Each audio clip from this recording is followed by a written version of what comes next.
రాయలసీమలో వైసీపీ ఆశలు గల్లంత కాబోతున్నాయా? డిఐజీ అమ్మిరెడ్డి బదిలీ జగన్మోహన్ రెడ్డిని మరింత భయపెడుతోందా అంటే అవుననే సమాధానం ఇస్తున్నారు కొంతమంది రాజకీయ విశ్లేషకులు. ఈ నేపథ్యంలో ఇదే అంశానికి సంబంధించి మనతో మాట్లాడేందుకు ప్రముఖ రాజకీయ విశ్లేషకులు కృష్ణకుమారి గారు మనతో ఉన్నారు. మేడంతో మాట్లాడదాం. మేడం నమస్తే. మేడం నమస్తే. మేడం, డిఐజీ అమ్మిరెడ్డి బదిలీ జగన్మోహన్ రెడ్డిని మరింత భయపెడుతుందని, అలాగే ఈసారి జరగబోయేటువంటి సార్వత్రిక ఎన్నికల్లో రాయలసీమలో వైసీపీ ఆశలు గల్లంతు కాబోతున్నాయి అంటూ కూడా ఒక వార్త ఇప్పుడు సోషల్ మీడియాలో చక్కర్లు కొడుతోంది. 2019లో జరిగినటువంటి ఎన్నికల్లో చూసుకున్నట్లయితే రాయలసీమలో ఉన్నటువంటి 52 అసెంబ్లీ నియోజకవర్గాల్లో 49 అసెంబ్లీ నియోజకవర్గాల్లో వైసీపీ గెలిచింది. కానీ ఈసారి మాత్రం రాయలసీమలో సీన్ మారిపోబోతుంది. అదే జగన్మోహన్ రెడ్డిని మరింత భయపెడుతుంది. దానికి తోడు డిఐజీ మీద బదిలీ వేటు కూడా ఇంకా భయపెడుతుంది అంటూ వార్తలు వస్తున్నాయి. దీని మీద మీ విశ్లేషణ ఏంటి మేడం? ఇప్పుడు నిన్న మొన్నటి దాకా చాలా అనుకూలంగా ఉన్న పరిస్థితులు జగన్మోహన్ రెడ్డికి, అనుకూలం అనే కూడా కాదు, సౌకర్యవంతమైన పరిస్థితులు. ఈ సౌకర్యవంతమైన పరిస్థితుల నుంచి ఇవాళ కష్టాలు కడగండ్లలోకి జగన్మోహన్ రెడ్డి వెళ్ళిపోయాడు అనిపిస్తుంది. వెళ్ళిపోతాడు కాదు, వెళ్ళిపోయాడు అనిపిస్తుంది. గత 5 సంవత్సరాలుగా ఏ పోలీస్ వ్యవస్థను చేతిలో ఉంచుకుని ఏ ధైర్యంతో, ఏ ధీమాతోటి, కేంద్ర ప్రభుత్వం అండతోటి జగన్మోహన్ రెడ్డి చెలరేగిపోయాడు. ఇప్పుడు శాంతి భద్రతలు అంటే పోలీసులే కదండి. చెలరేగిపోయాడు. ఈ చెలరేగిపోయిన దానికి ఆయన మంచి ఫలితాలే సాధించాడు. ఎట్లా అంటే ఒక్క మనిషి ఒక ట్వీట్ చేయడానికి భయపడేటట్లు, ఒక పోస్ట్ పెట్టాలంటే భయపడేటట్లు, నోరు తెరిచి నాది తెలుగుదేశం, నేను తెలుగుదేశం జెండా ఎగరేస్తాను, నేను నడివీధిలో ధైర్యంగా ధీమాగా జెండా పట్టుకుని తిరుగుతాను అనే పరిస్థితి కూడా లేకుండా చేసి సాక్షాత్తు వాళ్ళ పార్టీ అధినాయకుడిని జైల్లో పెడితే కూడా కనీసం రోడ్డు మీదకి వచ్చి అది చూసే చాలామంది అది జరగలేదని చాలామంది ఏమన్నారంటే అసలు చంద్రబాబు నాయుడికి ప్రజల్లో సానుభూతి లేదు, సానుకూలత లేదు, అందుకే ఎవ్వరు రోడ్డు మీదకి రావట్లేదు. మరి చంద్రబాబు నాయుడు డబ్బులున్నోళ్ళ కోసమే పనిచేశాడు, డబ్బులున్నోళ్ళ కోసమే ఉన్నాడు, అందుకే సామాన్య ప్రజలు ఎవరు రోడ్డు మీదకి రాలేదు అన్నారు. కానీ రోడ్డు మీదకి రాకపోవడానికి కారణం ఏంటి అంటే వీళ్ళు భయభ్రాంతుల్ని చేసిన పరిస్థితులు. ఒక్కొక్క ఎగ్జాంపుల్ చూస్తున్నారు. ఇప్పుడు ఒక ఎమ్మెల్సీ డ్రైవర్ని చంపి డోర్ డెలివరీ చేశాడు. ఎన్నో వ్యయ ప్రయాసలు కూర్చి ఎంతో అతి కష్టం మీద అతన్ని జైలుకి పంపడం జరిగింది. పంపిన తర్వాత అతను జైలు నుంచి రిలీజ్ అయ్యి వచ్చేటప్పుడు అతను నేరం చేశాడు, అభియోగం మోపబడింది, జైలుకి వెళ్ళాడు. బెయిల్ మీద రిలీజ్ అయిన మనిషికి ఏ విధంగా స్వాగత సత్కారాలు చేశారో చూశారు. అంటే ఇవన్నీ నీ ఎగ్జాంపుల్స్ అన్నీ ఎందుకు చెప్తున్నానంటే పోలీసులు వైసీపీ వాళ్ళకి కొమ్ము కాశారు కాబట్టి వాళ్ళకి అంత బాగా వాళ్ళ పప్పులు ఉడికినాయి. సరే, ఇదంతా బాగానే ఉంది, ఇప్పటివరకు బాగానే ఉంది. ఇక ఇప్పుడు వాళ్ళకి కాలం తిరగబడింది. ఈ తిరగబడిన కాలాన్ని ఎవరో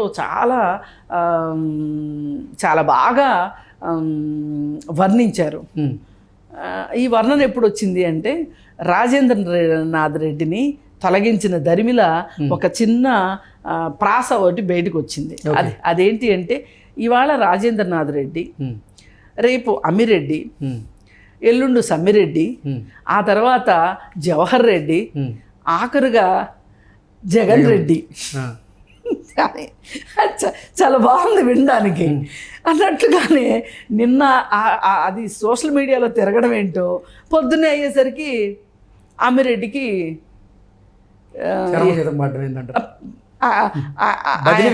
ఆయన బదిలీ వేటేశారు. బదిలీ వేటేసి వేయడం అంటే ఇవాళ ఉన్న పరిస్థితుల్లో బదిలీ వేటు గుండెపోటు కంటే ఎక్కువ బదిలీ వేటు. ఆ పరిస్థితుల్లో ఇప్పుడు మామూలుగా అన్ని పోట్లే కదా, కత్తిపోటు, గులకరాయి పోటు, గొడ్డలి పోటు, అన్నీ ఆంధ్రప్రదేశ్లో అన్ని పోట్లే. ఇప్పుడు ఈయనకి ఒక పెన్ను పోటు వచ్చింది. ఒక సంతకం ద్వారా సార్ని ఇంకెక్కడికో బదిలీ చేశారు. మరి ఈ అమ్మిరెడ్డి ఏం చేశాడు అని చూసుకుంటే ఒక అమ్మిరెడ్డే కాదు, పోలీసు యంత్రాంగం అంతా అట్లాగే ఉంది. ముఖ్యంగా సాగునీటి ప్రాజెక్టులు పరిస్థితి విధ్వంసం అనే దాని మీద వాళ్ళు ఒక యాత్ర చేపట్టారు తెలుగుదేశం వాళ్ళు. దానిని ఆ యాత్రని అబాస్పాలు చేయడానికి, నీరుగార్చడానికి అసలు ఈ అమ్మిరెడ్డి చేయని ప్రయత్నం లేదు. అంతా చేశాడు. చేసి ఎక్కడంటే అక్కడ తెలుగుదేశం కార్యకర్తల మీద లాఠీ చార్జీలు చేయటాలు, అది ఆపాలి. ఎందుకంటే వాళ్ళు ఆ ప్రాజెక్టులు చూడడానికి వెళ్ళారు అంటే గనక అన్ని ప్రాజెక్టులు చూస్తే వీళ్ళు ఏమీ చేయలేదు, ఎక్కడ వేసిన గొంగళి అక్కడే ఉంది అనేది అర్థమైపోతుంది, పనులు ఆగిపోయినాయి అని అర్థమైపోతుంది. ఇలా అందుకోసం అని చెప్పి ఆపాలని ట్రై చేశారు. సరే, అది వాళ్ళు చేయగలిగినంత చేశారు అధికారాన్ని అడ్డం పెట్టుకుని. అంగళ్ళ కేసు ఒకటి, అసలు ప్రతిపక్షాల మీద కేసులు పెట్టడం ఏంటో ఆశ్చర్యం. అసలు అక్కడ అల్లర్లు చేస్తుంది అధికార పార్టీ వాళ్ళు.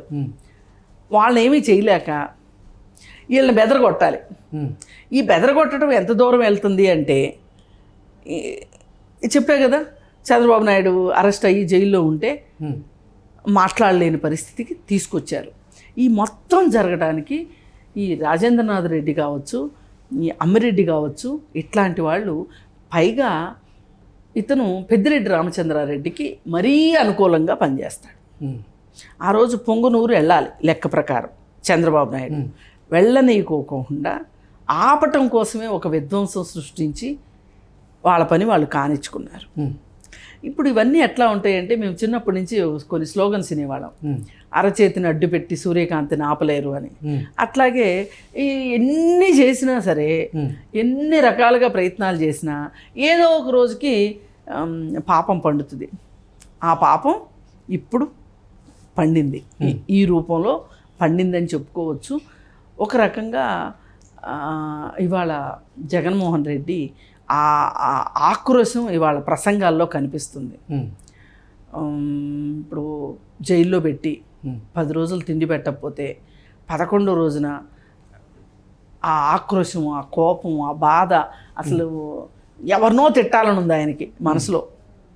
కానీ ఆ ఎవరినో తిట్టకుండా ఇంకెవరినో తిడుతున్న ఆక్రోశం చూస్తే క్లియర్గా మనకి కనిపిస్తుంది. అంటే వైసీపీకి రాయలసీమలో ఉన్నటువంటి ఆశలు గల్లంత అయినట్టేనా అంటే ఏం చెప్తారు? అంటే వాళ్ళు మందబలంతో, ఈ విధమైన అర్ధబలంతో, అంగబలంతో వాళ్ళు సాగించారు బాగా. అసలు రాయలసీమ మాది అనే పరిస్థితిలోకి కేవలం 3 సీట్లు తెలుగుదేశానికి దక్కిన పరిస్థితి. అలాంటి పరిస్థితి నుంచి ఇవాళ చాలా మారింది.